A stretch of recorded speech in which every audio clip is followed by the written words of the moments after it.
આજે આપણે જાણીશું કે ઘરે આપણે દહીં કઈ રીતે જમાવી શકીએ કે જેથી દહીં ખાટું પણ ન થઈ જાય અને માર્કેટ જેવો જ ટેસ્ટ આવે. નમસ્કાર દર્શક મિત્રો, ખબર છે .com પરથી હું દ્રષ્ટિ આપ સૌનું સ્વાગત કરું છું. દર્શક મિત્રો, એવું કહેવાય છે ને કે રસોઈ કરવી એ તો એક કળા છે, કારણ કે દરેકના હાથનો સ્વાદ એક સરખો નથી આવતો. હવે આવામાં આપણે જોતા આવ્યા છે કે આપણી દાદી, નાની, મમ્મી, કાકી ઘરમાં રહીને દહીં જમાવે છે અને એનો રસોઈમાં ઉપયોગ પણ કરે છે. હવે આવામાં આપણે એ પણ સાંભળીએ છીએ કે ઘણા લોકો એવી ફરિયાદ કરતા હોય છે કે મારાથી તો દહીં બરાબર જામતું જ નથી. હવે આ જ કારણ છે કે આપણે માર્કેટમાંથી ખરીદવાનું પસંદ કરીએ છીએ. પરંતુ જો તમે યોગ્ય કાળજી રાખો છો અથવા યોગ્ય બાબતોનું ધ્યાન રાખો છો તો તમે પણ ઘરે રહીને જ માર્કેટ જેવું દહીં બનાવતા શીખી જશો. આજે આપણે જાણીશું કે ઘરે આપણે દહીં કઈ રીતે જમાવી શકીએ કે જેથી દહીં ખાટું પણ ન થઈ જાય અને માર્કેટ જેવો જ ટેસ્ટ આવે.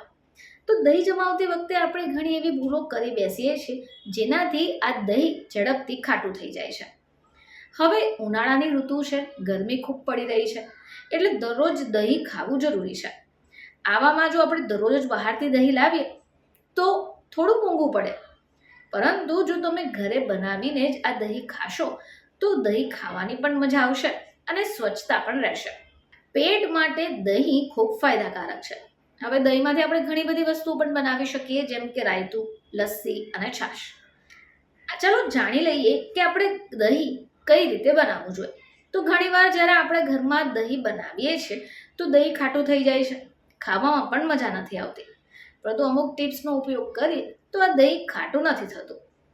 તો મિત્રો, આ દહીંને ખાટું થતું અટકાવવાની પણ એક સ્માર્ટ ટ્રીક છે. કઈ?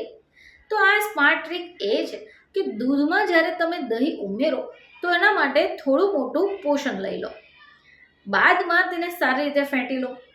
આ સિવાય જ્યારે તમે દૂધમાં દહીંને ઉમેરો છો તો ફ્લેમને ધીમી કરી દો અથવા તો બંધ જ કરી દો. આ પછી જ તમે દૂધ અને દહીં એકસાથે ભળી ન જાય ત્યાં સુધી એને ફેંટવાનું ચાલુ રાખો. આ સિવાય ઘરે બનાવેલા અથવા બજારમાંથી ખરીદેલા દહીંમાં ખટાશ ઘટાડવાની એક બીજી પણ રીત છે કે તેને ગાળી લો. દહીંની ઉપર અને કિનારી પર બનેલા પ્રવાહીને કાઢી નાખશો તો ખટાશ ઘટાડી શકાશે. આ સિવાય દહીંને આખી રાત મલમલના કપડામાં નાખીને ચાળણીમાં ગાળી લો. આનાથી શું થશે કે દહીંમાં જે પ્રવાહીનું પ્રમાણ હશે તે નોંધપાત્ર રીતે ઘટશે અને ખટાશ પણ ઘટી જશે. આ ટ્રીકનો ઉપયોગ કરવાથી દહીંમાં દૂધનું સોલિડ કન્ટેન્ટ વધશે અને એ ઘાટ પણ બનશે. તમને એ પણ જણાવીએ કે જો આ પ્રોસેસનો ઉપયોગ તમે કરો છો તો એને લગ્ન બનાવવા માટે પણ થાય છે, જે એક ગ્રીક યોગર્ટ ડીપ છે. આ જે ડીપ બનાવાય છે એ ડીપને બ્રેડ ઉપર લગાવીને ખાવાની પણ ખૂબ મજા પડે છે.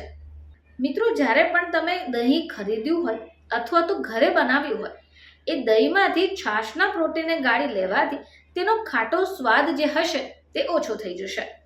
તો હવે પછી જ્યારે પણ તમને પણ એવું થાય કે ઘરે બનાવેલું દહીં ખાટું થઈ જાય છે તો તમે આ ટ્રીકનો ઉપયોગ કરી શકો.